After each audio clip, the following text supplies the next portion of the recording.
Hi guys, Weenie Hut Games here, team member Ron, and I've been requested to do a deck profile on the deck that I played at the Springfield Regional over the past weekend. So I was playing Invoked Infernoid. Yeah, I know it sounds that bad, but it did pretty well. The deck did its job. I just did not have that great of an event. I ended up scrubbing out. I played the whole thing through. Out of I think it was 148 people at the regional or something like that, I came in like 64th. So not great, but yeah. It was more of a learning experience than anything else. That being said, the deck was still very good. It performed really well. It's just not my event. So there's the Providence Regional coming up on the 25th. So hopefully it'll help me out with that. So I've been requested by my round one opponent, Joshua Tavares. Shoutouts to Joshua, by the way. I think he was my round one opponent playing Pure Zoo. Amazing player, by the way. I saw him at the top tables like literally the whole event. I think he came in top 24. So good job, man. I really wish I could have played against you again and like top cut if I did that well. If you made it that far or used, you would have been a great tiebreaker. I'm not gonna lie. But yeah. So I'll get right into the deck. Yeah. So the meta was pretty straightforward at Springfield. By the way, if anybody was wondering, it was a lot of zoo, a lot of chain burn. Actually, was the weird thing. And I played one chain burn. I played Invoked Infernoid, Cosmetal Foe. I played what else did I play? Cyber Dragon Invoked, Wind Witch Invoked Artifact. Like it was a little weird, but for the most part, the meta call was pretty straightforward. So yeah, this was 60 card Invoked Infernoid. So to start off, we're playing two copies of Anuku. He's your one of your big boss monsters of the deck, level 10, 3k all around. Dark Hole when it's summoned and negates spells and traps by sacking a monster. Uh, Really, really good card. Like MVP, along with Deviati, level 9. It's a heavy storm that destroys all the spells but void spells when it's summoned. And negates monster effects, so they kind of got a switched thing going around. But yeah, they require 3 to banish 3 out of the graveyard to summon. Really, really good. They just really suck to draw into. That's why I'm playing 2 of each. Then I'm only playing 1 Attendel. Attendel's a pretty good card, but with a lot of... I thought I was going to face a lot more Metal Fozu, and he's not that good against them because in order for his effect to go off, which is attacking twice, they need to be destroyed and sent to the graveyard. So not that great. It's just another name, level 8, 2800. It's also a DD Crow on your opponent's turn, like every other Infernoid besides those two, so I won't bother explaining all of that. 2 Seismidas, really, really solid card, like your go-to for most of your plays, like to put in damage, like non-target banish, 2600, level 7, really solid card, love this guy. 1 Sajet for the Void Feast combo. Other than that, I wouldn't play him in an Infernoid deck. He's just like, well, I mean, like if Void Feast wasn't a card, like wouldn't play him. He's not good. Then you got 3 copies of Petrulia, pops spells, level 4, 1800. Pretty good card. A lot of the mini ones are like really good fodder, so that's why you play 3 of each along with Harmadic. Pops monsters. Yeah, and you send him with Decatron. If you have the normal summon, make him a level 4, make your level 8 synchro plays. Pretty straightforward stuff. And then we're playing, speaking of Decatron, we're playing 3 copies of him. He's the best Infernoid monster in my opinion, and I'm pretty sure a lot of mainstream opinions. Really, really solid card when he's normal or special summoned. You send an Infernoid from your deck to your graveyard, and he gets the levels and effects of that monster. Not the stats, but it's fine. Makes for synchro plays because he's also a tuner. Makes for a lot of plays. So with the Void Feast combo, you send Void Feast, you summon 2 of him and a Sajet, and then you send Nuku and Deviati. So you have a monster and a spell and trap negator on the field, and at 2400, like that's pretty good. So that's actually it for the Infernoid monsters. Next, we're playing the Invoked Engine of 3 Alistair. Alistair's really good in this deck because regardless if you mill him or not, as long as if you mill him and you have an invocation in hand, he's still live because he could be banished off of invocation from the graveyard, which is really good. And if you have invocations in the graveyard and him in the graveyard, you could banish him with Fairy Tale Snow to make your invocations live again, so you cycle them back, so they're never really dead. So he's really good, and he's also a hand trap. I didn't know that until I picked up the stuff, but that's really good, and it came in handy a lot, especially for like putting in damage to help OTK. So 3 of him, yeah, definitely a must. Speaking of Fairy Tale Snow, I played 2. I wish I played 3 because there was one match in particular against Artifact Wind Witch Invoke, which put me at the X3 mark. I was a little salty about that match, but it was really fun. Where I could have come back and brought it to game 3, but I didn't have Snow in the Grave, so it was not happening. And then next, I'm playing the Speedward engine of 3 Terratop, 1 Taka Tomborg, for free access to Dante, which is helping getting off your mills, because a lot of what the Infernoids lack is like easy access to mills through normal summons. And free Dante is free Dante. Like, how can you turn it down? And you could also like get your mills started, and then you have Alistair in deck for your normal summon to just grab invocation. So like having Terratop and an Alistair in hand is amazing because you get worst case scenario you get Dante and Raijin, which is pretty good first turn, and then you're able to start stacking your graveyard. So how could you turn that down? That's actually it for the monsters. So for the spells, we're playing 3 That Grass Looks Greener. Because this is a 60 card deck and it is an Infernoid deck, we really want to just dump as much stuff into the graveyard as possible. So we could basically have a 25 card hand. This card's amazing. It's so good. It has made graveyard decks like so good in this meta, because like we had decks that were originally reliant on the extra deck and stuff like that, and then just like this card came along and yay, it's so good. I love it. So if you don't know what it does, if you have more cards in your deck than your opponent, you mill the difference. So if you have 60 cards and you're going second and they don't do anything too radical, they ended up with like, if they don't go into their deck at all, let's say they just have the 35 and you have the 55, you drop this, you mill 20 cards.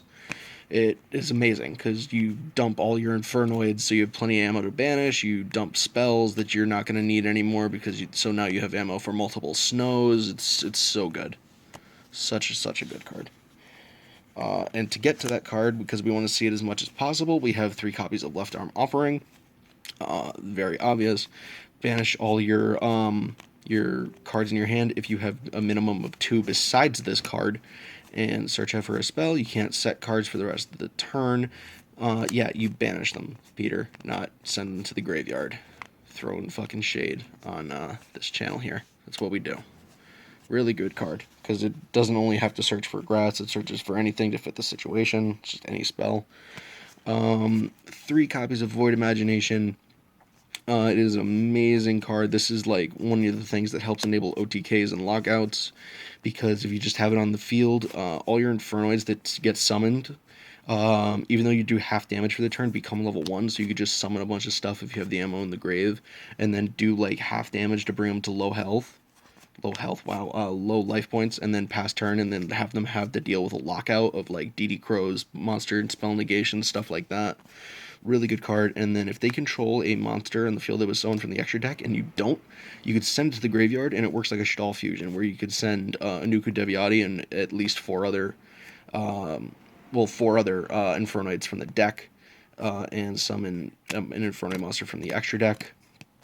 And then you could also send ones from your hand and field to make the monster, which is Tierra, more powerful. Really solid card. Helps out a lot, especially where you could like start OTKing. It's hard to OTK in this deck though. That's mostly the reason why I picked up the Invoked engine, was because this deck had a really hard time of OTKing. So the Invoked engine helped break boards going second, and then strap on a helmet. So that way, if I can't OTK, they have a hard time recovering. Then we play 3 copies of Void Vanishment, which is you discard a card and search for a Void spell or trap, and then for the rest of the turn you can't normal or special summon anything but Infernoid monsters. So you do your invoked plays first if you can, then drop this, search Void Feast, and then wait for, because this is a 1-card Void Feast for activation, because Void Feast requires that you send a Void spell or trap from your hand or field. So this is an amazing card for that. So you have like a Mechaba, and then standby phase, flip Void Feast, bring out the Sajet 2 Decatrons, so you have a monster and a spell trap negator, and they have to deal with Mechaba and Sajet. It's really, really good. And then 3 copies of Void Seer. Really good card. It's a quick play spell that protects your Infernoid monsters from card effects, so yeah, if you go and you on your turn and they try to Trident you, you flip this. He's unaffected by card effects for the rest of the turn, so no Trident. And then in the grave, you could banish it out of the grave, and they are protected once from being destroyed by card effects. Really solid card. I wish it was you banish it out of the grave and they're unaffected once, but you know, that's how it goes. And then to get to your Alistairs faster, we're playing 3 copies of Magical Meltdown, an amazing field spell card that is your fusion summons can't be negated, and it's not just for the fusion summon of an invoked monster; it's fusion summons in general. They can't be negated and they can't be responded to after, sort of like Deltaros, but a little bit more powerful than that. Really, really good card. And then to get to that faster, you have 3 terraformings, obviously. So it's a lot of deck things. The streamline idea of the deck is to either dump a bunch of shit in the graveyard and then have plays for days, or deck thin to the point where all your mills are good. So there's that. And then 2 copies of the Invocation. That is the fusion spell for Invoked. That is €1 print card. I really wish I didn't have this. Luckily, it's not warped. I was really scared the entire event that I was going to get called and DQ'd for it, because they were being very, very harsh about that, especially with like barrages and stuff. Yeah, but I could not find anybody to swap, or like nobody had it to buy. Like it was really, really bad, and I was just really scared the whole event. But luckily, I didn't. But it's an amazing card because it's I honestly think it's better than Metal Foes Fusion. I've had arguments against that, but when it's in the grave, you could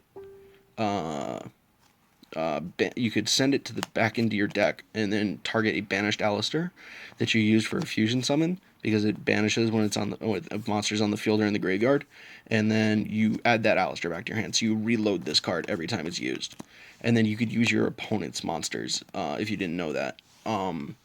If you're in fusion summoning an invoked monster, it's really, really good.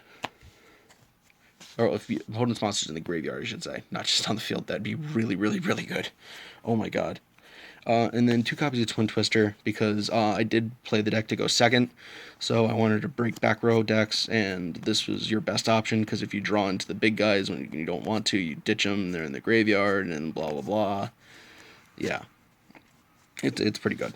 And then 2 copies of Dark Hole, and 1 Raigeki, because breaking boards, like, there's not much they could say when it comes down to this, then this, like, unless they have a lot of outs to those, but a lot of people don't. Even though there was a lot of My Body as a Shield running around, like, they didn't have it most of the time. And then for the 1-0s, besides Raigeki, we were playing Reasoning, 1-for-1, and Monster Gate, because these are 3 really good cards. Like, you get your Decatron out faster, without wasting your normal summon, and then these don't need explaining. Like, these are just so good in Infernoids. And then lastly, we have the Void Feasts. Really, really, really solid card. And it's searchable, which is amazing. So you send a Void Spell or Trap from either face up on the field or in your hand, and then summon up to 3 Infernoids from your deck whose levels equal 8. Ignoring their summoning conditions. So you summon this Jet and the 2 Decatrons, and you do your combo, and you have 2 negations on the field. It's so good. A lot of the times, your game 2 and 3, it would actually end up siding out 2 of them, or 1 to 2 of them, depending. Because it is searchable, like, if I wanted to go first, like, I would side these out and then play more traps, so I would have more of a chance to see them more often, so I wouldn't have to side out the searchers for this, so I could still search it really easily. For the extra deck, I'm going to start doing this really quickly because I'm already at 15 minutes and my throat is really dry from talking so much. Playing only one Tierra, because you either resolve it once and you pretty much win, and the extra deck space with the Invoked Engine's a little tight, but I felt like I didn't need more than one. It was really because you could. The idea behind it, playing multiples is you send the two Tierras and you have more Infernoids to banish. But if I couldn't find the targets for Invoked, you could send stuff of other attributes, so you have more stuff in your grave for Invoked fusions. So one of them, two Mechaba. He's a Ultimate Providence on legs. He's really, really good. Negates and banishes. Just like the arguably the best invoked monster. It's so good. Two copies of Invoked Purgatorio. This card is amazing for OTKs, especially against Zoo, because if you can get him out, he can attack everything your opponent controls once. And he pierces, and he gains 200 for each card you control. So there was actually one point where I attacked into I forgot what I was playing. I think I was playing against Zoo, and I just attacked into it, and he let it go through, and I was like, okay, swing in, because he knew it could attack everything. I was like, pierce for 33, and he was like, what? And he read it, and like he was just like, oh damn, I guess I lose this game. Next one. It's a really underrated card. It's actually my favorite invoked monster. And then two Rydogen. I didn't make him too much because I didn't. I mean, like I could, but like I would rather make Mechaba because it negates rather than just flip stuff. But this actually does help out a lot in like the mirror match or in the Windwitch mirror match, I guess you could say, because they can't synchro with a face down monster because it's not like fusioning. It's a really good card though. Book of Moon on another player's turn. It's only a level 5, so it doesn't lock you out of a lot of your Infernoid plays, so it's still really good. And then one copy of Invoked Elysium. It's really, really solid. Really hard to make though because you can't make it with Alistair because it requires an invoked monster, whereas Alistair is an invoker. So you need to use one of the invoked monsters plus a monster that was fusion summoned from the Escher deck, excuse me. But if you get this thing off, it's pretty much game. It's 3,200 and 4,000, and then during either player's turn, you could banish a monster either from your field or graveyard of a specific attribute and just banish everything on the field of the same attribute. And if you don't have anything, this counts as all attributes except for divine. It's a really solid card. Like this is, oh my god. And then one Megalonica. He's a 3,000 beater. Like, and you could banish Rat out of the grave to make him. Like if nothing else. Like worst case scenario. That's why I played him. All right, sorry guys, my phone ran out of space, so I'm gonna go through the rest of this really quickly. He puts all your banished stuff back, really good. Cypher and Lord Omega doesn't belong at 3. I didn't make him at all. I just have him in there because he's 3K and he blows up everything. Like I said about Dante, he is a light target for Merkaba, and then he starts your mill engine. Really solid card, free with the Speedroid engine. I never made him, but he's a win target, so if I send him to the graveyard, I have some more invoked plays. But if I do make him, then I get to spin stuff away. Same thing, same idea for the Utopias, Merkaba targets, if I have to send them off Tierra. Otherwise, I have the Utopia package to do stuff with. So really good. Quickly going through the side deck, like I said, I played mostly going second, wanting to go second, so a lot of my side deck was for first place, or going first. But for more hand traps if I needed them, I have 3 copies of Ghost Ogre and Snow Rabbit. Really good in the Zoom matchup along with Max C. I wanted to play the Reasoning, so I decided to take out the Max Cs. I didn't really miss them in the main, but I didn't really see them when I sided them in either. But that's the curse of playing 60-card deck, right? So those were the rest were going second. The rest were 2 copies of Solemn Strike and 1 copy of Solemn Warning. Did see them. They did come in handy. I was playing a third in the side. Shoutouts to Paul for letting me borrow it. They did come in handy a lot, and they did help me. 3 copies of Royal Decree because I did expect to see Paleo with them just winning a YCS recently, so I expected them to be popular again, and lo and behold, I played them. I saw it, and I also played against Chainburn, and this card helped amazingly. I did end up losing to the Paleo guy, but I did beat the Chain Burn person. And then I was playing 3D barriers, but I do not have them. So 3D barriers, again, thank you, Paul. They did come in very handy. I was going to be ballsy and play Forbidden Apocrypha, but D barriers better. Yeah, so that's it. Again, I'm sorry for the two-part video. My phone just ran out of space. And I had to delete all my memes for this, so you people better be happy. Weenie Hut Games, signing out.